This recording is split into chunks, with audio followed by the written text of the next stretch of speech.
Hi, I'm Zadie, and the last words I heard before I left my mother's house were, "Why don't you just disappear?" Not from a stranger, not from a bully, from the daughter she chose, and then from her. I stayed quiet that day, but silence doesn't mean surrender.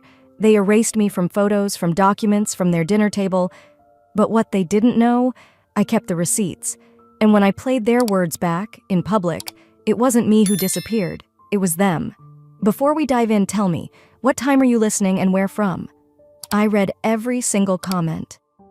The quiet felt off, like something had shifted in the air but hadn't landed yet. I stood in my mother's living room that Sunday morning in Savannah, holding a warm cup of coffee in both hands. The air inside the house was thick with humidity and silence. I'd stopped by just to check in, like I always did at the end of my work week.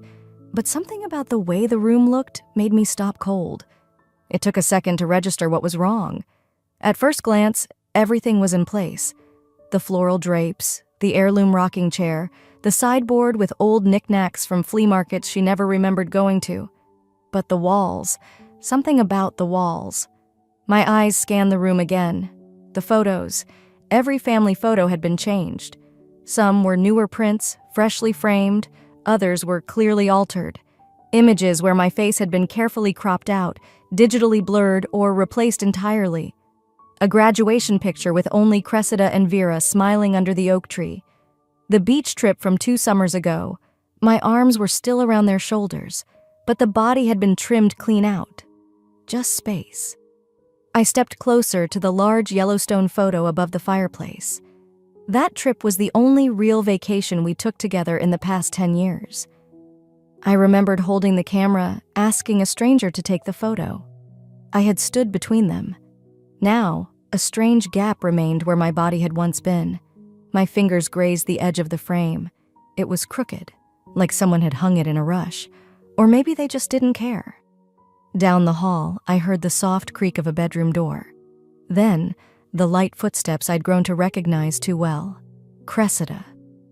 She walked down the stairs with her phone in hand, wearing one of her branded athleisure sets, hair styled like she'd slept in rollers.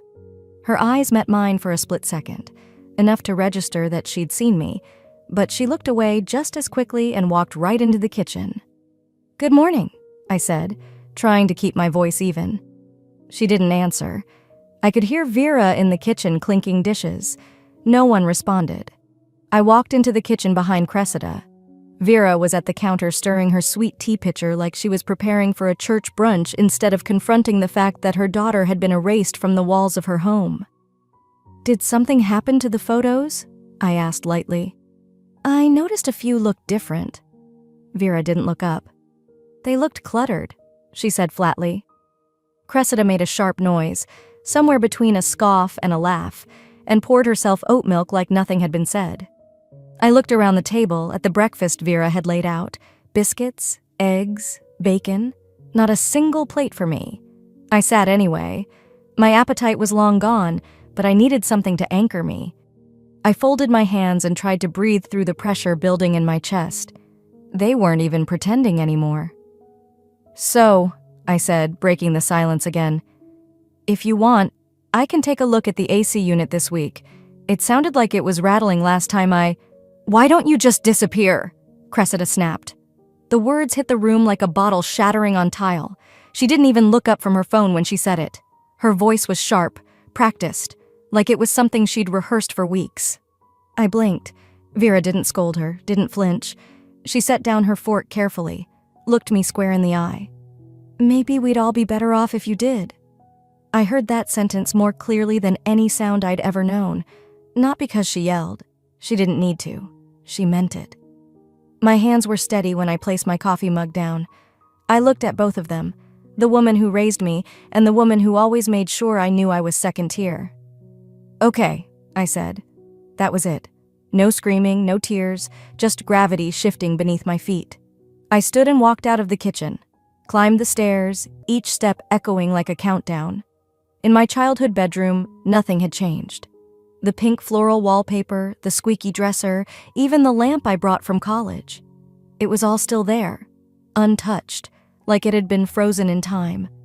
But it felt unfamiliar now, like a museum display of someone else's life. I pulled my old weekender bag from the closet and packed just enough.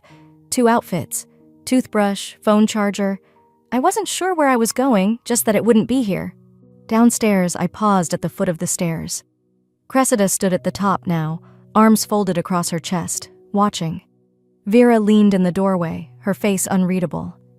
"So you're leaving," she said flatly. "I'm respecting what you said," I replied, my hand on the doorknob. "You'd be better off, so I'm giving you that." Neither woman moved. No apologies, no reach for reconciliation. Just silence. I stepped out into the warm Savannah morning. The sun was bright, but I felt cold. As I pulled the front door closed behind me, I turned back once, just long enough to catch sight of the Yellowstone photo through the window. Still crooked, still empty. The moment I opened my eyes, I knew exactly where I was, just not where I was supposed to be. Ryan's guest room was quiet, the mattress beneath me firmer than mine back home, the air dry with the faint scent of cedar. Light filtered through the beige blinds, soft and indifferent. I reached over and grabbed my phone off the nightstand.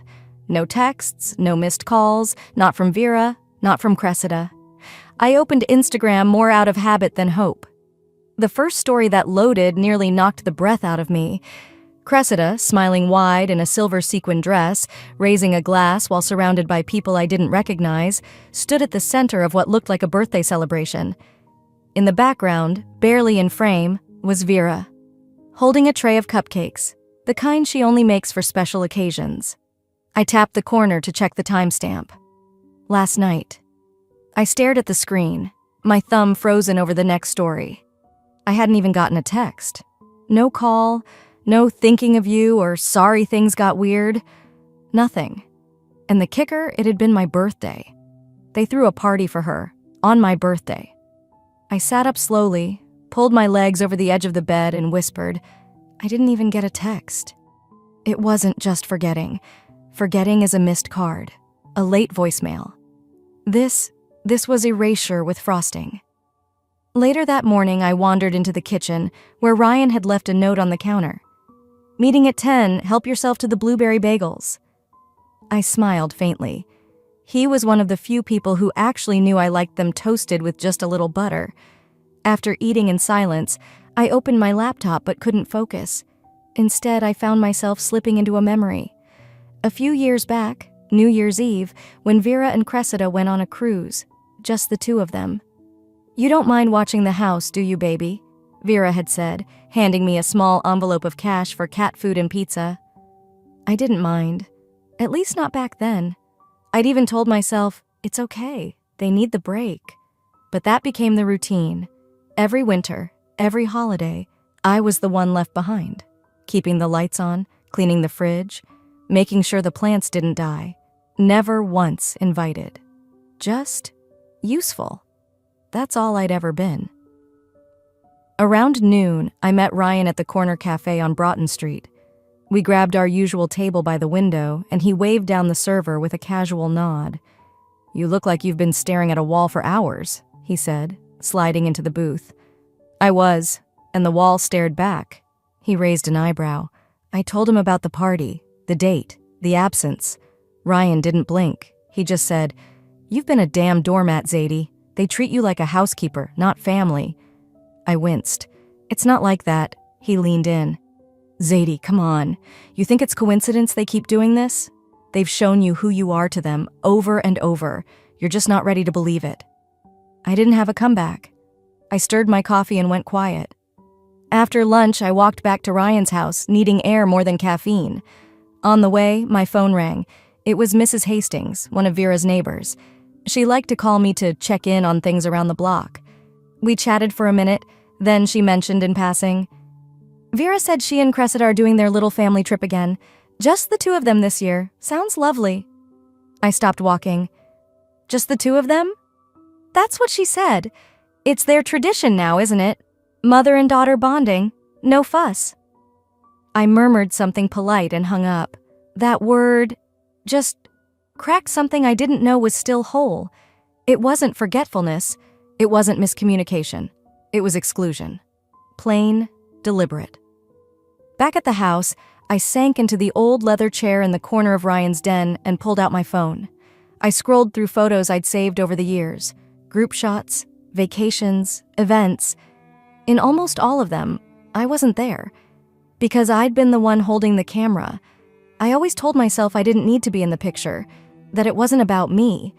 But now, looking back, it felt like that was the point.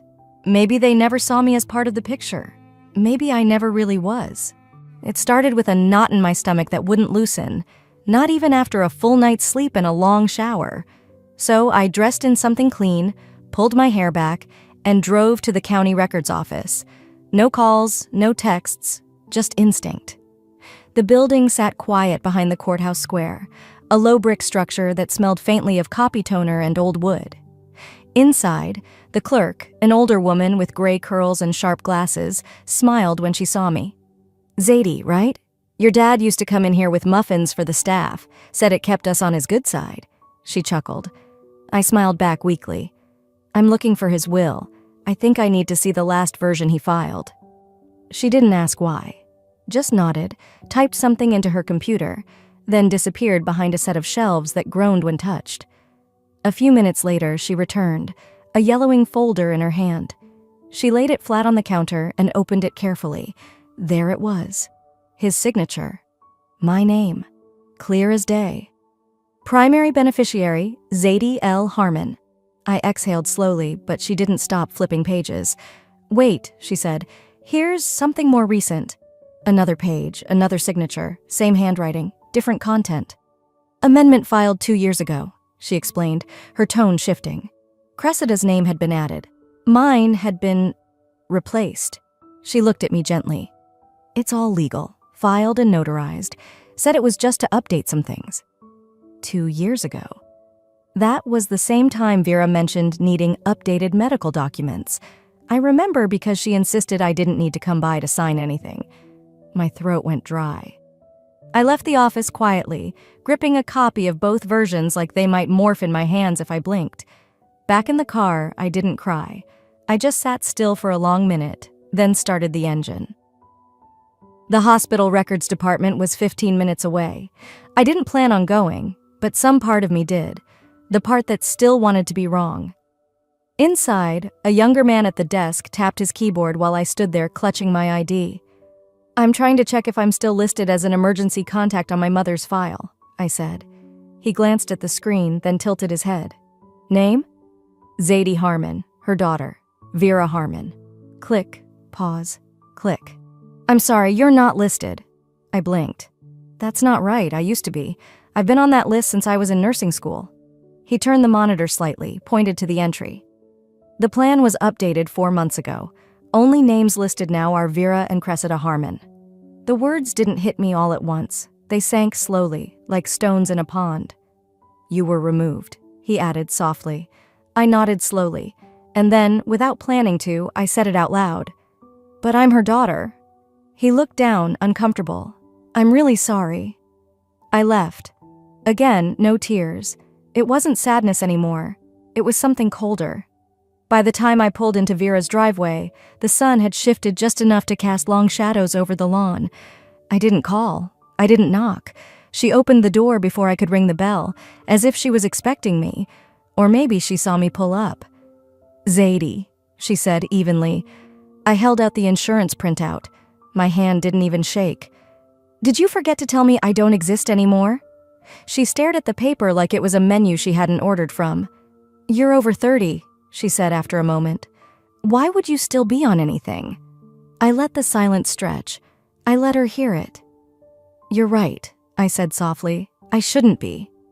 She opened her mouth to speak again, but I turned before she could finish. I walked back down the porch steps with the same posture I'd held all morning, straight, steady, resolved. But as I passed the window on my left, I paused. There on the hallway wall, right behind the glass, was the Yellowstone photo again. Only now it was tighter, cropped in, not a trace of me. I stood there for another beat, then turned away. I wasn't forgotten. I was deleted. If they could delete me from the documents, what else had they rewritten behind my back?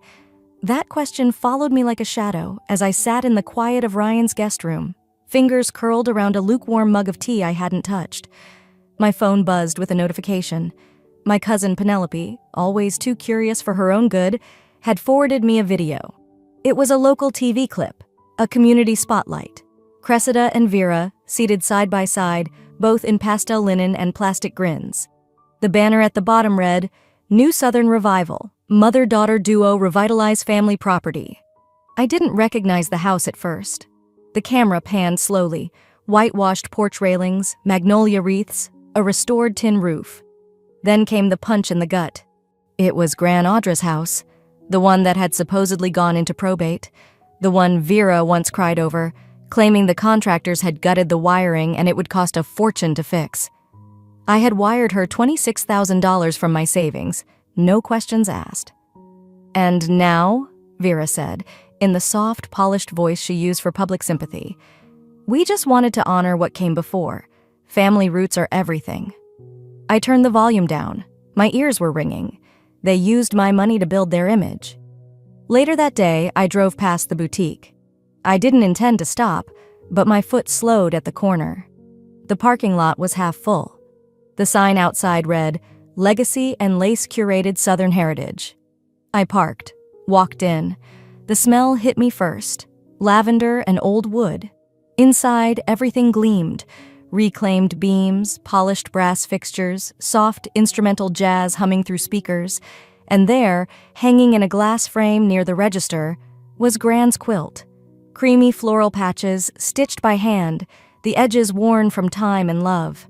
I had stored it in Vera's cedar chest for safekeeping when the house was being gutted. Now, a plaque below it read, "Maternal Heirloom, circa 1960, from the Cressida Harmon Collection." My heart didn't thud. It just dropped. A woman browsing a display table turned to Cressida and smiled. "This whole place just feels like a family hug. You must have come from a long line of women who knew beauty." Cressida, without missing a beat, smiled. "It's in my blood." I nearly choked. You bled me dry to wear that smile. I didn't say it aloud. I just kept walking, slipping quietly past a half-open door marked "Staff Only." Inside, the back room was dimmer, cooler. The scent of cedar lingered faintly. And there it was. A mannequin, centered under a skylight, draped in ivory lace. My dress. The dress my stepfather commissioned before he passed. A custom design, handmade silk. A note once tied to the hanger read, "No one else touches this but Zadie." Now? A new tag dangled from the neckline. "Curated by Cressida Exclusive Piece." My throat tightened. I touched the hem. Still soft, still mine. And suddenly, I was back in that moment, 17 and tearful, when he whispered, "When it's your big day, kiddo, this is yours, no one else." It wasn't just a dress, it was a promise. She didn't just take the house. She took the parts of me I didn't even realize I still had. I left quickly. No scene, no confrontation. The door chimed behind me, and by the time I reached my car, my legs felt like glass, but my hands? Steady. That evening at Ryan's place, I didn't speak much. I just sat at the dining table with a legal pad and pen. I began listing dates, transfers, screenshots of emails, photo timestamps, receipts from the renovation. My hands moved methodically, like I was charting an infection spreading across clean skin. I wasn't going to cry. I was building something. They wanted a legacy? I'd show them who poured the foundation, who patched the roof, who paid the damn bills. Because legacies aren't just inherited, they're claimed. And I was done asking for permission. The street was dim, quiet. Spanish moss hung from the oaks like tired curtains as I eased my car to a stop 2 houses down from Vera's porch. I hadn't meant to stop, only to drop off an old recipe book she'd loaned me last Christmas. But something about the soft clink of glass and the gentle hum of voices pulled me back into the driver's seat. Their porch light was on, 2 wine glasses, 2 silhouettes, Vera and Cressida side by side in the swing, laughing. I left the engine running, cracked the window. I hadn't noticed until then that my phone, left on the passenger seat, still open to the voice memo app, had resumed recording. It must have glitched, or maybe I'd bumped it earlier. Either way, it captured what I couldn't bear to keep in my memory alone. Vera's voice, that familiar syrupy twang. She's always been so sensitive. Honestly, I think she still believes she matters to us. Cressida snorted, too loud for the stillness around them. It's easier when she's not around. She just brings weight. She drags the mood down. They didn't see me. They didn't know I was close enough to hear the truth. I didn't step out. I didn't return the book. I didn't breathe until I turned the corner out of that neighborhood for what I thought might be the last time. Back at Ryan's apartment, the TV flickered with some late-night detective show neither of us really watched. He was humming in the kitchen, steeping ginger tea. I sat with my phone in hand, the screen glowing with unread messages. One caught my eye, a group thread with Vera and Cressida that I usually muted. It was a misfire, a message meant for someone else, sent to me. Vera, just let her drift. That girl always needed more than she gave. I stared at it for 5 minutes, unmoving. My thumb hovered above the reply button, but I didn't type. I couldn't. Not yet. Ryan walked in and paused when he saw my face. "Hey," he said softly, setting the mug down. "What is it?" I showed him the screen. He cursed under his breath, then kneeled beside the couch. "Zadie, this is not okay. You can't keep letting them treat you like you're disposable." I shook my head, not in disagreement, but in thought. "They're not wrong," I whispered. "I did always hope for more, because I gave more than they ever saw." Ryan's expression tightened. "So what? That means they get to rewrite your place in this family?" "No," I said, clearer now. "It means I've been playing a silent part in my own erasure."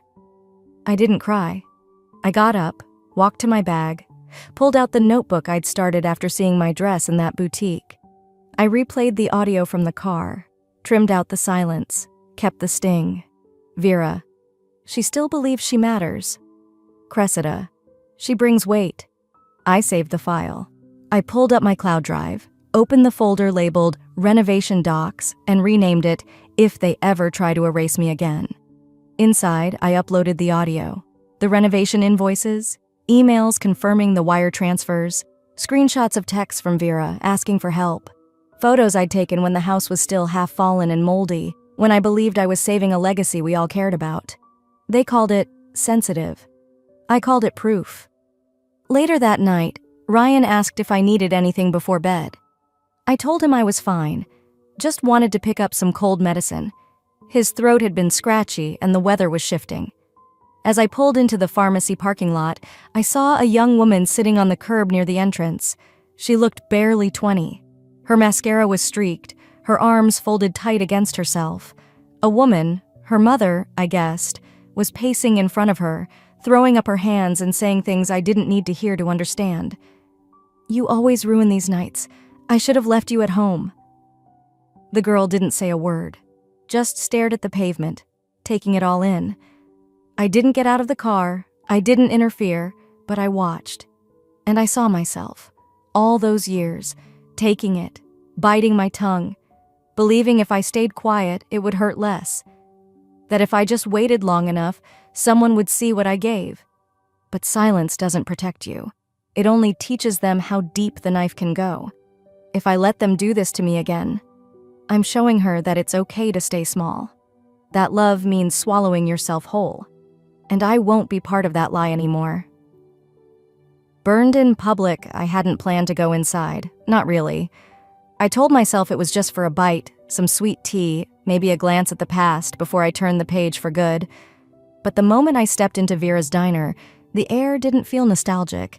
It felt like walking into a play where everyone knew their part, and I was the extra who wandered in off script. The bell jingled like it always had. The place still smelled like fried catfish and lemon pie. One of the old servers, Trina, lit up when she saw me. "Zadie? Oh, honey, it's been too long." And then she stopped. Cressida emerged from the kitchen like she owned the air. She was wearing one of the aprons I'd ordered during the diner's reopening years ago, the navy ones with stitched names on the top corner. I didn't even need to squint to see mine, faded but still there. Cressida laughed as she spotted me. "Oh, I thought she wasn't allowed here anymore." The whole diner went quiet. Forks paused halfway to mouths. Then Vera stepped out.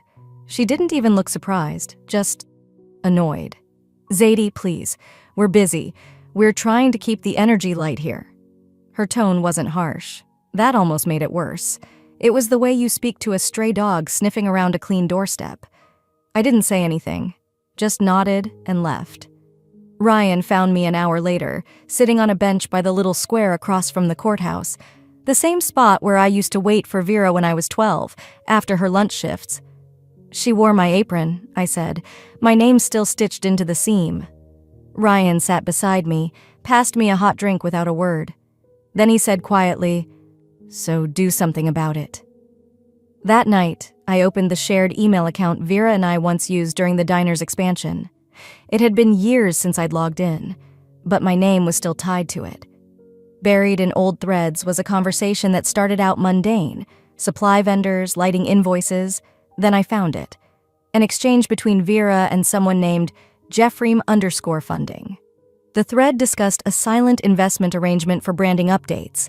A scanned permit form followed, filed under Cressida's name. But the startup cash? The routing number? It matched the personal business loan I'd co-signed with Vera when the bank wouldn't back her. I read it twice. Then again. They launched her brand, using my credit, my loan, my signature. I forwarded everything to myself and titled the folder, "Proof, not just hurt, but theft."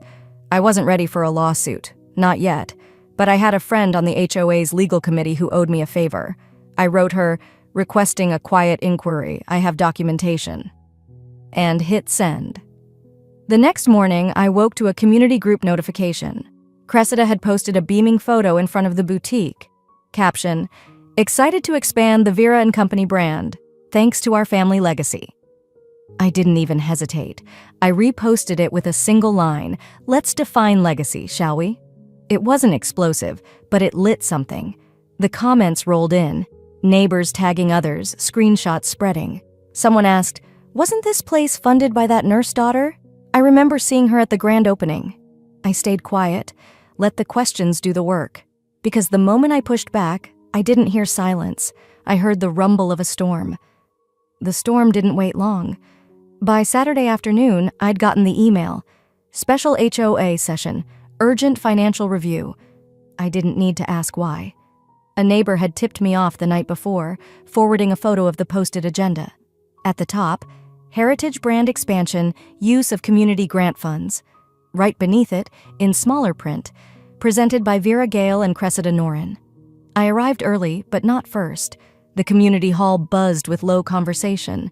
Folding chairs formed 3 uneven rows, facing a long table stacked with coffee dispensers, HOA pamphlets, and half-filled forms. Cressida stood near the table, checking her lipstick in her phone camera. Vera was already seated, papers organized, mouth pressed thin. They didn't see me at first. Or maybe they did and hoped I'd just blend into the drywall.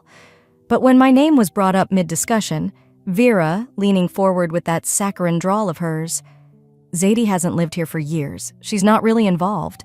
That's when I stood. I opened the manila folder I'd brought. Slowly. Deliberately. "This says otherwise." I laid out the renovation invoices from 3 years ago. Signed by me, paid by me. I showed the board the emails between me, the contractor, and the property committee. I pointed to the HOA grant guidelines printed in my hand, circled in red. Grants must reflect contributions from long-standing residents with documented volunteer service. Cressida crossed her arms. Vera tilted her head like I was reciting a fairy tale, but the murmurs in the room were shifting. Eyebrows raised, phones pulled out. One of the board members asked, "Can you verify your name on these transactions?" I nodded. "And one more thing." I tapped my phone. The speaker came on low at first, then louder. Vera's voice. "She's always so sensitive. I think she believes she still matters." Then Cressida. "It's easier when she's gone. She brings nothing but weight." Gasps rippled across the room like someone had dropped ice in boiling water. "This is out of context," Cressida said quickly, stepping forward. A woman from the second row shook her head. "No, it's exactly the context we needed." No shouting followed, no chaos. just a thick, suffocating pause where reputation curdled and faces hardened. When the board called for a short recess, I quietly stepped outside. Ryan met me in the parking lot with a hand on my back, saying nothing. We drove back to his place. The sun had dipped low by then, turning the trees amber. I asked him to give me a moment alone in the garage. The smell of oil and old cedar was strangely comforting. I sat on a folding chair beside the shelf of old boxes. My name, scrawled in faded Sharpie, stood out on one. I opened it. Inside, my childhood trophy from the county spelling bee, my stepdad's old fishing cap, and a smaller shoebox marked in his handwriting, "Zadie's memories do not toss." I held it in my lap. For a moment, I didn't move. Then I cracked the lid open and found the photo album. Pages thick with years, but his notes were still there. Zadie's first dog. Zadie and her apple pie attempt. Zadie's senior recital. She nailed it. He'd kept it all. And suddenly, the voices of Vera and Cressida didn't hold power anymore. Not like they had. I wasn't gone. I hadn't vanished. They had tried to cut me out, but this was still mine. My memories, my proof, my voice. Later that night, a direct message landed in my inbox. A neighbor I barely knew. "I always wondered why you weren't at the block parties. Now I understand. I'm sorry." That was the shift. Not a roar, not applause. Just quiet acknowledgement. And for me, that was enough, for now. I sat down at Ryan's dining table, laid out every document, every screenshot, every note. I filled out a formal complaint against Vera and company, citing misuse of grant funds and improper business filings, but I didn't hit send, not yet. I slid everything into a fresh envelope and wrote on the front, "If they push again." They would. But this time, I was ready. They wanted to bury me with politeness. So I showed up in silence. The invitation wasn't sent to me directly. It came forwarded through Ryan, passed along from a neighborhood listserv, a glossy event header, celebrating legacy, the women who built Vera and company. The kind of thing that wraps poison in pink cursive. I didn't RSVP. I didn't need to. People like me never really get invited. We're just supposed to take the hint and stay away. But that Sunday evening, I pulled my hair back, slipped on a navy dress I hadn't worn in 2 years, and walked into the old McAllen event hall like I had every right to be there. Because I did. The place was dressed up to look old money Southern. Magnolia centerpieces, vintage china, gilded frames of Cressida's headshots propped on every corner. She stood at the podium with a flute of champagne, glowing like she'd swallowed the spotlight. Vera sat at the front table, smiling like a mother of the bride. I walked in as Cressida was mid-toast. I wouldn't be the woman I am today without the strength and wisdom of those who came before me. She didn't pause when she saw me slip into a chair near the back, didn't even blink. The room didn't gasp, but I felt a ripple. One of those quiet ones you only notice when you've been excluded long enough to sense the undertow. I let her finish. I let them sip and nod. I waited. And then, when the room settled back into murmurs and servers began placing plates, I stood. I didn't say my name.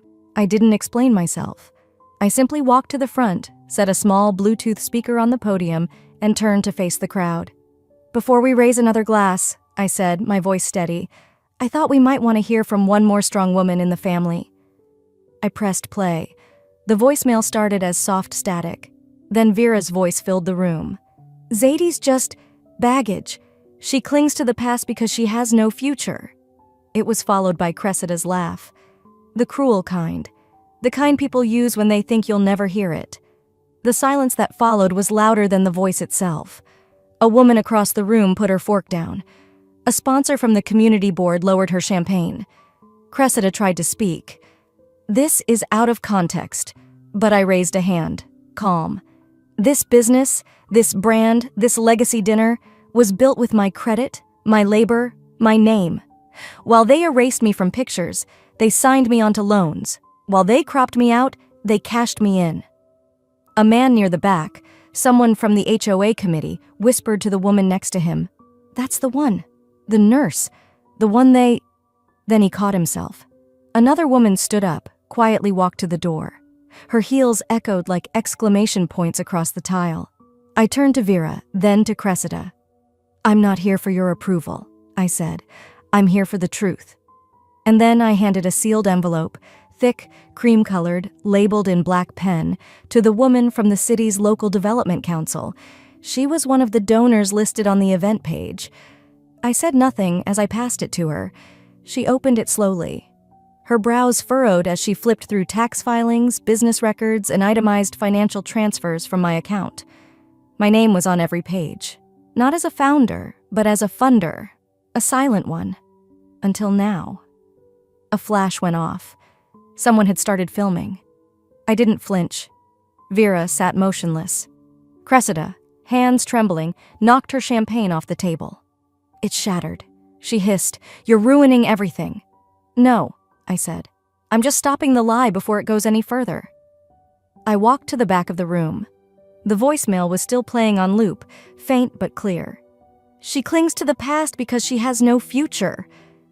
And then someone clapped. It wasn't dramatic. It wasn't loud. Just one slow, solid clap. Then another. It didn't swell into a standing ovation. This wasn't a movie. But it followed me out.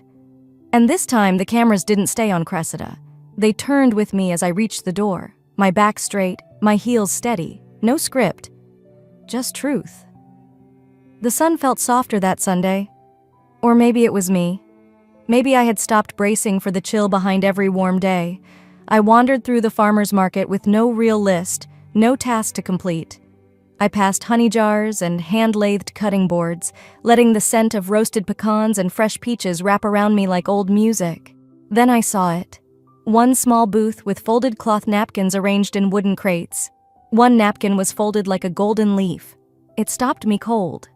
My mother used to fold them that way for holidays, tucking them into glass tumblers like proud declarations. Back then, I thought they meant we were special. Now I saw them differently. Not as a sign of pride, but performance. Still, I bought one. Not for nostalgia, not for her. I bought it because it was beautiful, and I wanted it on my table. When I got home, a white envelope was waiting in my mailbox. The HOA's letterhead stared up at me like a verdict. They'd revoked the funding for Cressida's boutique expansion. An investigation was underway. Witnesses had come forward. Apparently, the audio clip had made its rounds. I didn't press charges. I forwarded everything to the board, voicemails, emails, invoices, but I didn't file a suit. Some people thought I should have. Even Ryan asked why I wasn't taking them to court. I didn't want revenge, I told him. I wanted the truth to stick. That afternoon, I placed one last envelope on Vera's porch. I didn't ring the bell. I didn't hover. Inside it was a copy of the original renovation invoice she'd once told me got lost in the shuffle, a printed transcript of the voicemail where she called me baggage, and a handwritten note on plain-lined paper. This is not for closure. It's for accountability. I didn't want her apology. I wanted her discomfort. I walked away without turning back. Back at home, I placed the golden leaf napkin on my kitchen table. My table. No one else's. It wasn't folded by Vera. It wasn't waiting for a family gathering where I was expected to smile while being erased. It was mine, for no occasion, for no performance. Ryan stopped by later with coffee. We didn't talk much, just sat. "It's quiet," he said after a while, breaking the silence gently. I looked at the napkin. "That's how you know it's finally mine." He smiled. No grand gesture, no speech. We just sat there, letting the stillness do what years of noise never could.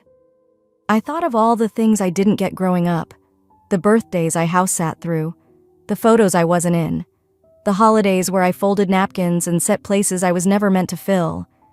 And I thought of all the ways I showed up anyway. "You don't always get the family you hoped for," I murmured to myself later that night as I washed the single coffee mug from our visit. "But you get to become the one person who never erased you." I folded the napkin gently, placed it back in the drawer.